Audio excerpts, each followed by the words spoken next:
প্রাকৃতিক পরিবেশ দূষণ আমাদের পরিবেশে অনেক ধরনের দূষণ হয়ে থাকে। কী কী দূষণ হয়? মাটি দূষণ, পানি দূষণ, বায়ু দূষণ, এসব দূষণের নাম শুনছো না? তো এইসব দূষণগুলোই কিন্তু হয়ে থাকে আমাদের চারপাশে। তো দেখো, আমাদের চারপাশের সব জড় ও জীবকে নিয়েই গড়ে উঠেছে প্রাকৃতিক পরিবেশ। তাহলে আমাদের প্রাকৃতিক পরিবেশটা কাদেরকে নিয়ে গড়ে উঠছে? জড় এবং জীবদেরকে নিয়ে। হ্যাঁ, জড় মানে কি? যারা হচ্ছে শ্বাস প্রশ্বাস নিতে পারে না, হ্যাঁ, ওদের কোনো প্রাণ নেই, ওদেরকে আমরা কি বলি? জড়। আর জীব মানে হচ্ছে আমরা, উদ্ভিদ, পশু পাখি, এগুলা। তো সবাইকে নিয়ে কিন্তু প্রাকৃতিক পরিবেশ গড়ে উঠেছে।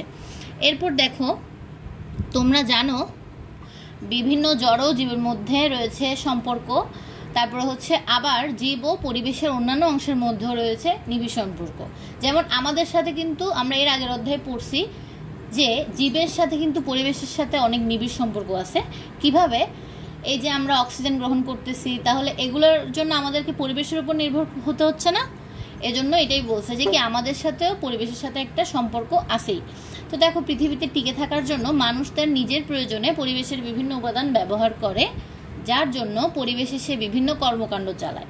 তাহলে দেখো, আমরা কিন্তু পরিবেশে টিকে থাকার জন্য পরিবেশের অনেক উপাদান ব্যবহার করতেছি। যেমন আমরা যে মাটিতে হাঁটতেছি, তাহলে এটা একটা পরিবেশের উপাদান।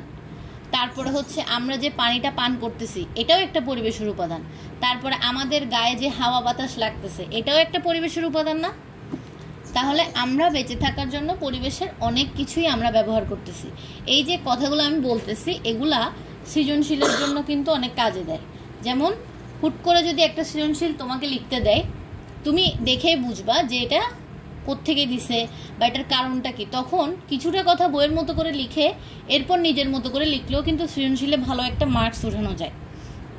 এমসিকিউতে বরাবর দিতে হয়, কারেক্ট অ্যান্সার না হলে কাটা যায়, কিন্তু সৃজনশীলের ব্যাখ্যার জন্য কখনো নাম্বার কাটা যায় না। যদি তুমি মানে সঠিক পয়েন্টটা ধরতে পারো যে এটা আসলে কোন দূষণ, তাহলে ওই দূষণ সম্পর্কে লিখলেই কিন্তু হয়ে যায়।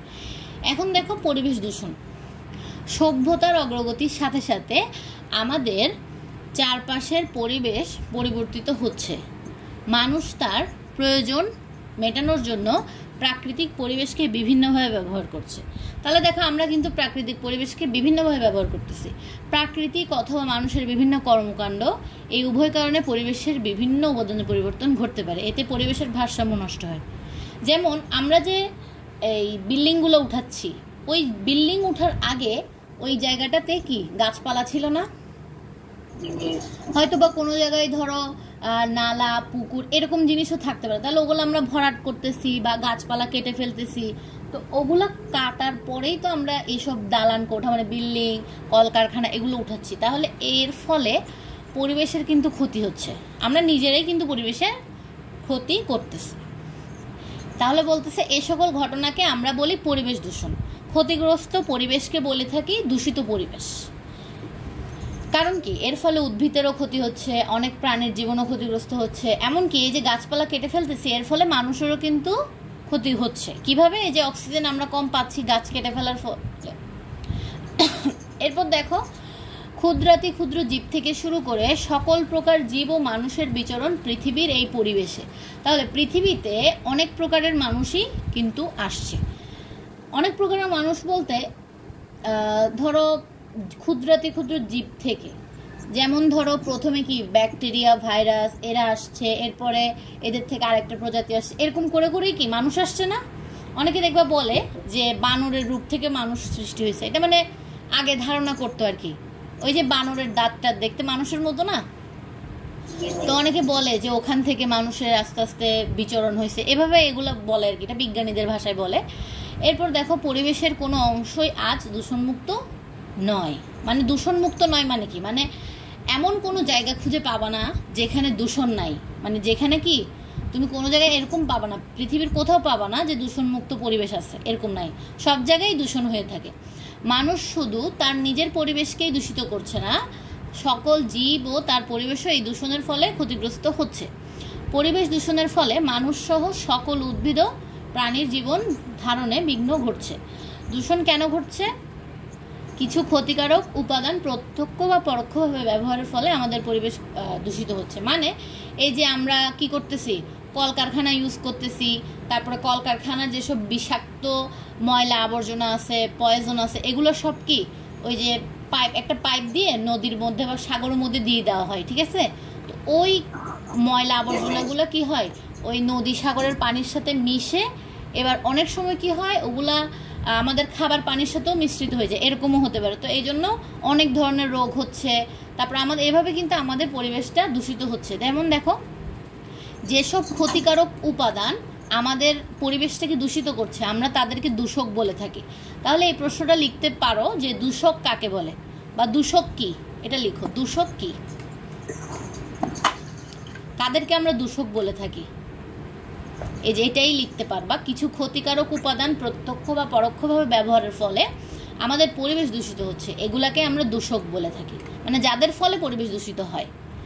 দেখো বিভিন্ন কলকারখানা, তারপরে হচ্ছে কারখানা বা কলকারখানা, তাপ বিদ্যুৎ কেন্দ্রের চিমনি, হ্যাঁ, তারপর যানবাহন থেকে যে কালো কালো ধোঁয়া বের হয় ওগুলা, তারপরে জমিতে ব্যবহৃত বিভিন্ন ধরনের সার, আবর্জনা, পলিথিন, প্লাস্টিক, এগুলা হচ্ছে সবাই কি দূষক। তার মানে কি এগুলোর ফলে আমাদের পরিবেশ দূষিত হচ্ছে, এই জন্য আমরা এগুলাকে দূষক বলতেছি।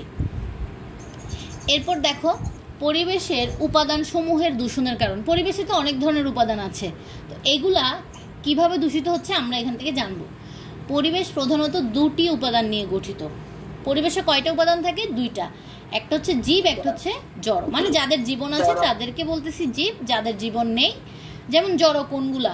জড় ধরো টেবিল, চেয়ার, এদের কি জীবন আছে? নাই। তাহলে জীব হচ্ছে কি যাদের জীবন আছে, আর যাদের প্রাণ নাই তারা জড় উপাদান। তোমরা জানো সকল উদ্ভিদ প্রাণী নিয়ে পরিবেশের জীব গঠিত। আর জড় উপাদান কোনগুলো? যেমন মাটি, মাটির তো কোনো প্রাণ নাই, পানিরও কোনো প্রাণ নাই, বায়ুরও কোনো, এগুলো হচ্ছে তোমার জড় পদার্থ বা পরিবেশের জড় উপাদান। মাটি, পানি, বায়ু সহ পৃথিবীর অন্যান্য সকল জড় বস্তু। তাহলে দেখো দূষণের ফলে পরিবেশের সকল জীব ও জড় উপাদান ক্ষতিগ্রস্ত হয়।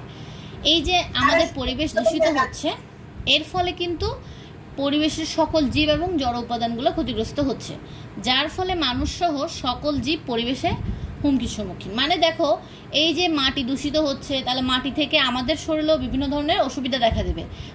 পানি যদি দূষিত হয়, সেই পানি আমরা পান করলে আমাদের বিভিন্ন ধরনের রোগ দেখা দিবে। বায়ু দূষণের সেম, বায়ু দূষণের কারণে আমাদেরও কি শরীরের ক্ষতি হবে। সেমভাবে আমাদের যদি ক্ষতি হয় উদ্ভিদেরও ক্ষতি হবে। এটাই বলতেছে যে কি, যার ফলে মানুষ সহ সকল জীব পরিবেশ হুমকির সম্মুখীন হয়। এখন আমরা দেখব পরিবেশ দূষিত হওয়ার কারণটা কি আসলে। পৃথিবীতে জনসংখ্যা ক্রমশ বৃদ্ধি পাচ্ছে, যার ফলে বাড়তি মানুষের জন্য প্রয়োজন হচ্ছে অতিরিক্ত খাদ্য, বাসস্থান, যানবাহন ইত্যাদি। চাষের জমি বাড়াতে ও বাসস্থান তৈরি করতে মানুষ বন জঙ্গল কেটে ফেলছে। তাহলে দেখো এই যে বললাম একটু আগেই যে বাড়ি বানাতে, দালান কোঠা বানাতে, এগুলো বানাতে মানুষ গাছপালা সব কেটে ফেলতেছে, নদী নালা ভরাট করে ফেলতেছে। তাহলে এর ফলে কি হচ্ছে? কার্বন ডাইঅক্সাইডের পরিমাণ বেড়ে যাচ্ছে না? কারণ যদি আমাদের গাছ থাকতো তাহলে কি হতো? আমরা নিঃশ্বাস ফেলে কার্বন ডাইঅক্সাইড বের হতো এবং সেগুলো কি গাছ উদ্ভিদ এগুলো সব গ্রহণ করে ফেলতো না? বলো।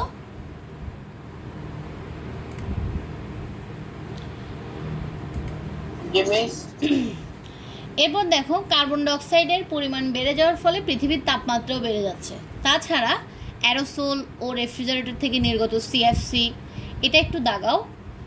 আমাদের রেফ্রিজারেটর বা ফ্রিজ যেটা, ওখান থেকে একটা গ্যাস নির্গত হয়, সেটাকে বলা হয় সিএফসি, ক্লোরোফ্লোরোকার্বন। এটা কি করে? আমাদের ওজোন স্তরকে ক্ষতিগ্রস্ত করছে। তাহলে বাড়তি মানুষের জন্য খাদ্য ও বাসস্থান ছাড়াও নানা রকম পণ্য সামগ্রীর ফলেও আমাদের পরিবেশ কি হচ্ছে? দূষিত হচ্ছে। কারণ বিভিন্ন জায়গায় শিল্প কারখানাটা গড়ে উঠতেছে, ওখানকার বিভিন্ন ধরনের রাসায়নিক বর্জ্য পদার্থ এগুলা পরিবেশকে দূষিত করতেছে। তাহলে এভাবেই কিন্তু পৃথিবীর পরিবেশ দূষিত হচ্ছে।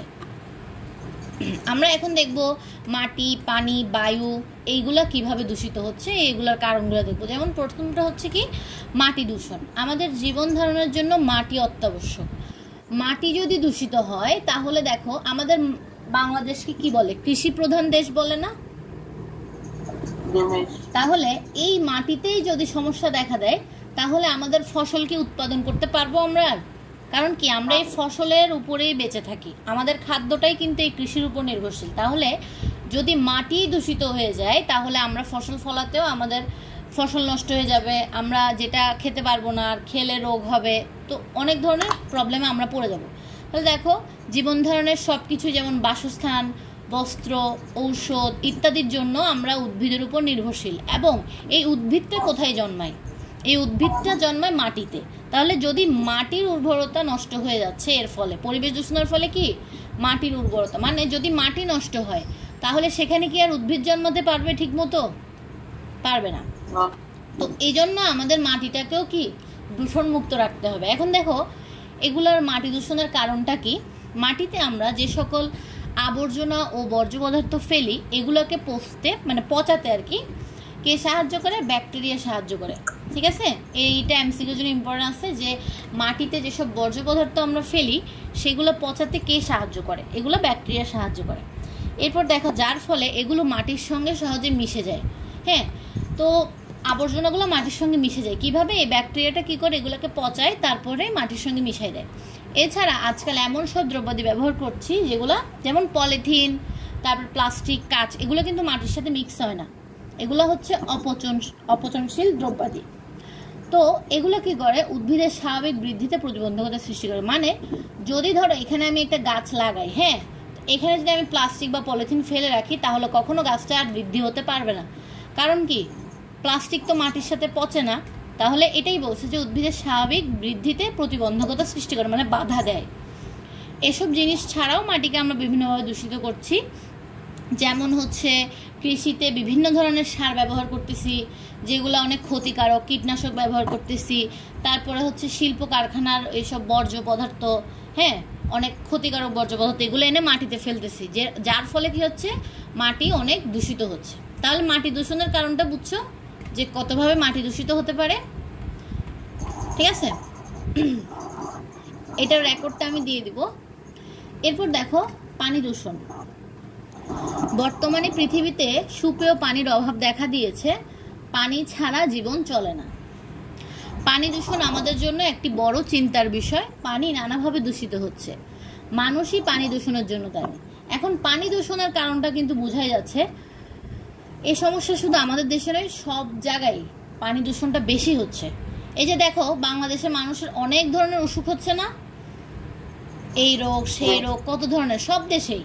মূলত সবচেয়ে বড় কারণ হচ্ছে পানি দূষণ। এই যে আমরা ধরো বাইরে গেলে আমাদের গরম লাগলে আমরা যেখান থেকে সেখান থেকে শরবত খেয়ে ফেলি, ঠিক আছে, এগুলো কিন্তু ওরা পরিষ্কার পানি ইউজ করে না। আবার কোনো জায়গায় কোথাও গেলে, রেস্টুরেন্ট বলো বা যে কোনো স্ট্রিট ফুড বলো, সব জায়গার পানিগুলো কি নোংরা থাকে, আমরা না জেনে শুনে খেয়ে ফেলি। অনেক সময় আমাদের নিজেদের বাসার পানিও কি নোংরা হয়ে থাকে। কিভাবে? যদি আমরা সেটা ফুটাই না খাই, হ্যাঁ, নর্মালি অনেকে ফিল্টার করেও খেয়ে ফেলে, তো ওইটাও কিন্তু ফুটন্ত পানি দিলে ভিতরে যে ব্যাকটেরিয়াগুলো থাকে সেগুলো মরে যায়। তো সব রোগের মূল কারণই কিন্তু মূলত এই পানি দূষণের কারণে হয়ে থাকে বেশিরভাগ। দেখো বিভিন্নভাবে পানি দূষিত হতে পারে। এই কারণগুলোর মধ্যে মানুষের কর্মকাণ্ড অন্যতম প্রধান কারণ। মানে মানুষ নিজেদের কারণেই কিন্তু নিজেরা পানি দূষিত করতেছে। যেমন দেখো নগরায়ন, এটা প্রথমে বলছিলাম, নগরায়ন এবং শিল্পায়নের ফলে পয় নিষ্কাশন এবং শিল্প বর্জ্যগুলো অনেক বেড়ে গিয়েছে, ফলে পানি দূষিত হচ্ছে। মানে কি জানো, অনেকে ওই যে সাগরের উপরে বা নদীর উপরে মানে ওয়াশরুম তৈরি করে না, বা ওই যে জাহাজ যাচ্ছে উপর দিয়ে, ঠিক আছে, জাহাজের বা তোমার ধরো লঞ্চের যে ওয়াশরুমগুলো থাকে, ঠিক আছে, ওই যে ময়লাগুলা ওগুলা গিয়ে কোথায় পড়ে? সাগর নদীতে পড়ে। এর ফলে পানি দূষিত হচ্ছে। এরপরে ধরো শিল্প কারখানা তৈরি করার ফলে ওগুলোর বর্জ্য পদার্থগুলোও পানিতে মিশ্রিত হচ্ছে। আবার এই পানিগুলো ধরো দিচ্ছে কোথায়? ফসল উৎপাদনে। তাহলে দেখো ওখানেও আবার প্রবলেম হচ্ছে। আবার আমরা ফসলের মধ্যে কি করি?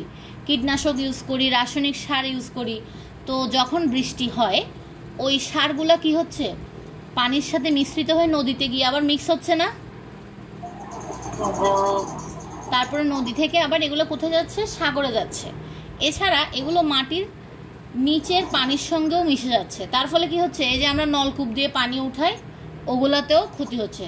তারপর গরু, মহিষ, ছাগল এগুলো দিয়ে গোসল করাচ্ছি নদীর পানিগুলা, এগুলো আবার কোথায় মিশ্রিত হচ্ছে? মাটির নিচের অংশে গিয়ে মিশ্রিত হচ্ছে। তাহলে এভাবে কিন্তু পানি দূষিত হয়। এছাড়াও বিভিন্ন প্রাকৃতিক কারণেও, যেমন বন্যা, যখন কোনো জায়গায় বন্যা হয় তখন কি মানুষ, তারপর গৃহপালিত পশু সবার মলমূত্র সব পানিতে মিশ্রিত হয়ে যায় না? মিক্স হয়ে যাওয়ার ফলে ওই পানিগুলোই আবার কি নলকূপের ওই যে নিচে একদম চলে যায় মাটির নিচে, তো ওগুলো আবার মানুষ কি তখন দেখবা বন্যার সময় কেউ নলকূপের পানি আর খেতে পারে না, কারণ কি তখন সব জায়গার পানি নোংরা হয়ে যায়, নালার পানি বলো, তারপরে গরু ছাগল যেখানে মলমূত্র সবগুলো পানি একসাথে মিক্স হয়ে যায় বন্যার পানিতে, তখন আর কেউ কলের পানি বলো হ্যাঁ ওগুলো কিছু খেতে পারে না, কারণ সবই দূষিত থাকে। এরপর দেখো বায়ু দূষণ। পৃথিবীর চারপাশে রয়েছে বায়ুমণ্ডল, বায়ুর মধ্যে কিন্তু মানুষ ও অন্যান্য প্রাণী উদ্ভিদ এগুলো বেঁচে থাকে। তাহলে কোনো উপাদানের পরিমাণ যদি বায়ুতে কমে যায়, মানে আমাদের বায়ুতে কি কি দরকার, অক্সিজেনও দরকার, কার্বন ডাইঅক্সাইডও দরকার, এগুলো সবই আমাদের দরকার না? তাহলে কোনো কারণে যদি পরিবেশে এই বায়ুর উপাদানগুলো কম হয়ে যায় বা বেশি হয়ে যায় তখন কিন্তু পরিবেশ দূষিত। যেমন দেখো আমাদের পরিবেশে যদি অক্সিজেনের পরিমাণ অতিরিক্ত বেড়ে যায় তাহলে কি আমাদের জন্য ঠিক হবে? হবে না। তাহলে আমাদের দুইটাই কিন্তু ভারসাম্য রাখতে হবে, অর্থাৎ দুইটাই সেম ক্যাটাগরিতে রাখতে হবে। কেন? কারণ আমরা যতটুকু অক্সিজেন গ্রহণ করব আবার ততটুকুই কি কার্বন ডাইঅক্সাইড ছাড়বো, এবং উদ্ভিদরা ততটুকুই গ্রহণ করে ততটুকুই অক্সিজেন ছাড়বে, তাহলে বেশি কম হলে পরিবেশের ক্ষতি হবে। বায়ুর এই ধরনের পরিবর্তন বায়ু দূষণ নামে পরিচিত। তারপরে দেখো আজ পৃথিবীর চারপাশের বায়ুমণ্ডল বিভিন্নভাবে দূষিত হচ্ছে। এবার বায়ু দূষণের কারণ দেখো, উৎসরা দেখো, মানুষের দ্বারা এবং প্রাকৃতিকভাবে বায়ু দূষিত হতে পারে। আচ্ছা তুমি আমার জন্য একটা কাজ করিও, মাটি দূষণ, পানি দূষণ, বায়ু দূষণ, এই তিনটা দূষণের কারণগুলো একটু লিখিও। হ্যাঁ, পাঁচটা লাইন লিখলেই হবে প্রত্যেকটার জন্য, ঠিক আছে? সুন্দর করে গুছাই লিখবা। বায়ু দূষণ, পানি দূষণ, মাটি দূষণ, এই তিনটা দূষণের কারণগুলো লিখবা, 5টা পয়েন্ট দিয়ে লিখলেই হবে। মানুষের দ্বারা প্রাকৃতিকভাবে বায়ু দূষিত হতে পারে, নিজের মতো করে গুছাই লিখলেই হবে। পরিবেশে বিজ্ঞানীরা বায়ু দূষণের জন্য কতগুলো কারণ চিহ্নিত করছে, এগুলো কি দেখি। যানবাহন এবং শিল্প কারখানা থেকে নির্গত ধোঁয়া, এটা কিন্তু বায়ু দূষণের অন্যতম কারণ। এছাড়া ইটের ভাটা দেখছিলা কখনো? আমাদের আছে। ও তোমাদের ওখানেই আছে? আচ্ছা, তো ওখানে দেখবা অনেক ধোঁয়া সৃষ্টি হয় না, কালো কালো, ওইটাই কিন্তু পরিবেশের দূষণ ঘটাচ্ছে, বায়ু দূষণ ঘটাচ্ছে। তারপরে দেখো মোটর গাড়ি, রেলগাড়ি, বাস, টেম্পু, এগুলোর ইঞ্জিন থেকেও কিছু ধোঁয়া বের হয়। ওই ধোঁয়াগুলোতে কি কি থাকে দেখো, কার্বন মনোক্সাইড, কার্বন কণা, কার্বন ডাইঅক্সাইড, এগুলো পরিবেশের জন্য ক্ষতিকর। তাহলে এই তিনটা গ্যাস এর নামগুলো একটু দেখবা, যে অনেক সময় এমসিকিউতে বলতে পারে কোনগুলা ক্ষতিকারক গ্যাস। তাহলে carbon monoxide, carbon dioxide, carbon কণা, এগুলো সবগুলোই পরিবেশের জন্য ক্ষতিকর। বায়ু দূষণের জন্য যে শুধু যানবাহন, শিল্প কারখানায় দায়ী তা নয়, সিগারেটের ধোঁয়া, তারপরে অ্যাসবেস্টস নির্মাণ, হ্যাঁ, কাজে ধূলিকণা, মানে বিভিন্ন ধরনের নির্মাণের কাজ, যেমন একটা বিল্ডিং যদি উঠায়, কনস্ট্রাকশনের কাজ যদি হয়, সেখানে দেখবা মানে প্রচুর ধুলাবালি থাকে, কারণ ওখানে ওই যে বালু, সিমেন্ট সবগুলো এনে ওখানে জমা করে না, তো ওই সব জায়গায় কিন্তু অনেক পরিবেশ দূষিত হচ্ছে, বায়ু দূষণের জন্য এগুলো দায়ী। তারপরে দেখো বিভিন্ন ধরনের আবর্জনা, যেমন যেখানে সেখানে ময়লা ফেলে রাখা, ঠিক আছে, ওগুলোও কিন্তু বায়ু দূষণ ঘটাচ্ছে। বায়ু দূষণের আরও একটা অন্যতম কারণ হচ্ছে নির্বিচারে বন জঙ্গল কাটা। যেমন আমরা যদি গণহারে গাছপালা কেটে ফেলি তাহলে কি আমাদের অক্সিজেনের পরিমাণটা কমে যাচ্ছে না, কার্বন ডাইঅক্সাইডের পরিমাণটা বেড়ে যাচ্ছে, তো এর ফলে কি আমাদের বায়ু দূষণ হচ্ছে।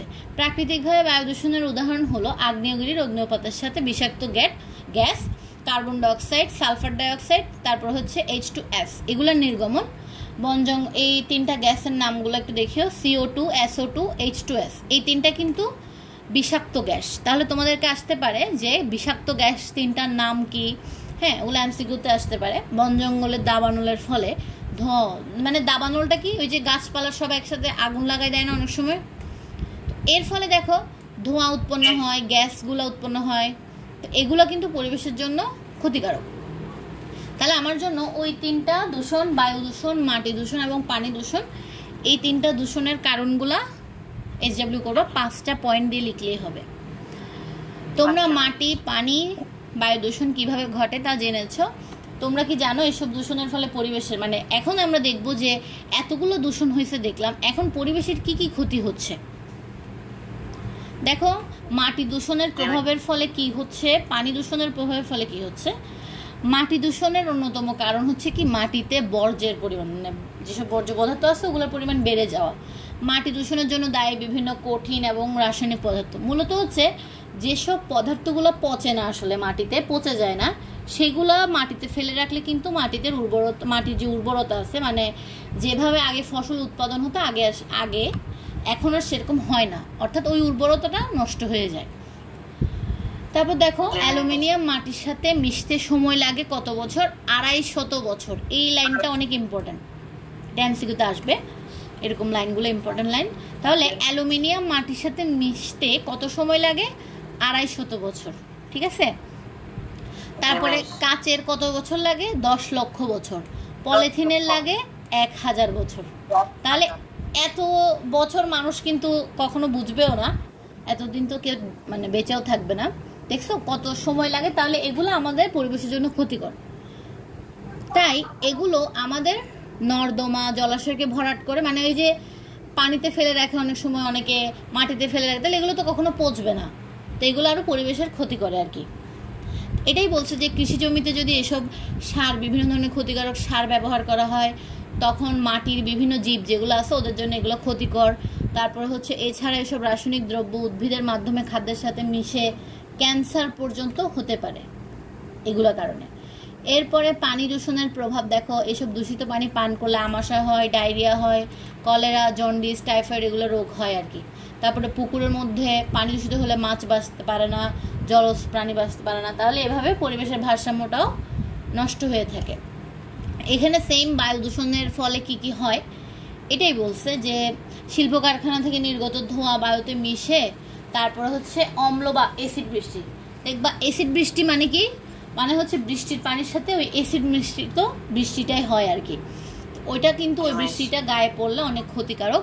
আর এই বৃষ্টি হওয়ার কারণই হচ্ছে মূলত বায়ু দূষণ, অর্থাৎ বায়ুর এই ক্ষতিকারক উপাদানগুলো মেঘের সাথে মিশ্রিত হতে হতে এই বৃষ্টিটা হয় আসলে। তো এইগুলো বন জঙ্গলকে দূষিত করতেছে, ধ্বংস করে দিচ্ছে। তো এভাবে কি হয়, এই বায়ু দূষণের ফলেই কিন্তু পৃথিবীর তাপমাত্রা অনেক বেড়ে গেছে। সমুদ্র পৃষ্ঠের গড় উচ্চতাও বৃদ্ধি পাবে। কেন? ওই যে পাহাড়ের চূড়ায় যেসব বরফ আছে ওগুলো বেশি অতিরিক্ত তাপমাত্রার ফলে ওগুলো গলে যাওয়ার ফলে পানির উচ্চতাটা কি আস্তে আস্তে বৃদ্ধি পাচ্ছে, এটাই বলতেছে বিজ্ঞানীরা। ফলে পৃথিবীর সমুদ্র উপকূলীয় নিচু স্থলভূমি পানিতে ডুবে যাবে। মানে এই যে সমুদ্র উপকূলীয় যেসব জায়গাগুলো আছে না, ওগুলা বন্যার পানির মতো হয়ে ওগুলো সব ডুবে যাবে। কারণ কি, বিজ্ঞানীরা ধারণা করতেছে যে সমুদ্র পৃষ্ঠের গড় উচ্চতা বৃদ্ধি পাবে।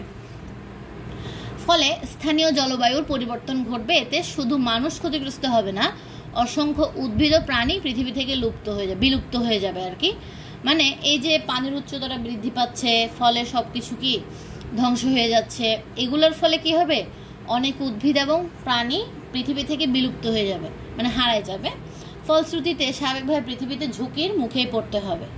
এসব দূষণগুলো যদি বাড়তে থাকে তাহলে এইসব ক্ষতিকারক জিনিসগুলোই আমরা দেখতে পাবো। এরপর দেখো দূষণ প্রতিরোধ, অর্থাৎ এইসব দূষণ থেকে আমরা কিভাবে বাঁচবো এবং কিভাবে আমাদের পরিবেশটাকে বাঁচাবো, সংরক্ষণ করব। বিভিন্নভাবে পরিবেশের মাটি, পানি এবং বায়ু দূষণের কারণ আমরা দেখছি। মাটি, পানি এবং বায়ু আমাদের বেঁচে থাকার জন্য অপরিহার্য, কিন্তু মানুষের কারণেই বর্তমানে এই পরিবেশ ধীরে ধীরে বাসের অযোগ্য হয়ে যাচ্ছে। মানে মানুষই কিন্তু এসব দূষণ কিন্তু বেশিরভাগ মানুষই করতেছে। তো বাসের অযোগ্য মানে হচ্ছে ধরো একসময় দেখা যাবে যে পরিবেশটা এতই মানে ধ্বংস হয়ে গেছে যে এখানে কেউ বসবাসই করতে পারবে না। পরিবেশকে সুস্থ এবং স্বাভাবিক না রাখতে পারলে পৃথিবীর সকল জীবের অস্তিত্বই হুমকির সম্মুখীন হবে। তাহলে যদি আমরা পৃথিবীকে সুস্থ স্বাভাবিক করতে না পারি তাহলে পৃথিবীর সব জীব কী হয়ে যাবে, হুমকির সম্মুখীন হবে। পরিবেশ দূষণমুক্ত রাখার একমাত্র উপায় হচ্ছে পরিবেশ সম্পর্কে সকলের মধ্যে সচেতনতা সৃষ্টি। অর্থাৎ আমাদের সবাইকে বলতে হবে যে কি পরিবেশের উপাদানগুলো যাতে আমরা দূষণমুক্ত রাখতে পারি যতটা সম্ভব। হ্যাঁ, এরপরে দূষণ প্রতিরোধ মানে কি, আমরা এগুলা যেমন এই যেসব আমরা এতক্ষণ যেগুলো শুনছি কারণ, ওসব কারণ যাতে কম হয় এদিকে আমাদের খেয়াল রাখতে হবে। এরপর দেখো মাটি, পানি, বায়ু ছাড়া পরিবেশ জীবের অস্তিত্ব কথা ভাবা যায় না। মানে মাটি, পানি, বায়ু এই তিনটা তো আমাদের সবারই প্রয়োজন। ঠিক আছে? তো এই তিনটারে যদি ক্ষতি হয়ে যায় তাহলে আমাদের বেঁচে থাকাও মুশকিল হয়ে যাবে। আমাদের সকলেরই উচিত পরিবেশের এই উপাদানগুলোকে দূষণমুক্ত রাখা ও যথাযথভাবে সংরক্ষণ করা। বর্তমানে জনসংখ্যা বেড়ে যাওয়ার কারণে পরিবেশের সকল উপাদান অনেক বেশি মনে হচ্ছে ব্যবহার। হ্যাঁ, কারণ কি, মানুষ বেশি মানে কি, মানুষ বেশি মানে পরিবেশের উপাদানগুলোও বেশি ব্যবহার হবে। তো প্রতিনিয়ত বিভিন্নভাবে পরিবেশের দূষণ ঘটছে। এই জন্যই মানে বেশি ব্যবহার হচ্ছে বলেই কি দূষিত হচ্ছে বেশি, কারণ জনসংখ্যাও বেশি। পরিবেশকে দূষণমুক্ত রাখতে ও সংরক্ষণ করতে হলে আমাদের সবাইকে এই নিচের বিষয়গুলো খেয়াল রাখতে হবে। এই বিষয়গুলো দেখো, এখান থেকে একটু পর্যন্ত ভালো করে মুখস্থ করে ফেলবা, ঠিক আছে? সৃজনশীলে ঘ নাম্বারে এই প্রশ্নগুলো আসে যে পরিবেশকে কিভাবে আমরা সংরক্ষণ করতে পারবো, দূষণ থেকে প্রতিরোধ করতে পারবো, ঠিক আছে? এই পয়েন্টগুলো সুন্দর করে মুখস্থ করে ফেলবা। এই যে 1, 3, তারপর 6, 10টা পয়েন্ট, ঠিক আছে? এগুলো হচ্ছে পরিবেশকে কিভাবে দূষণমুক্ত করবা তার উপায়, বুঝছো?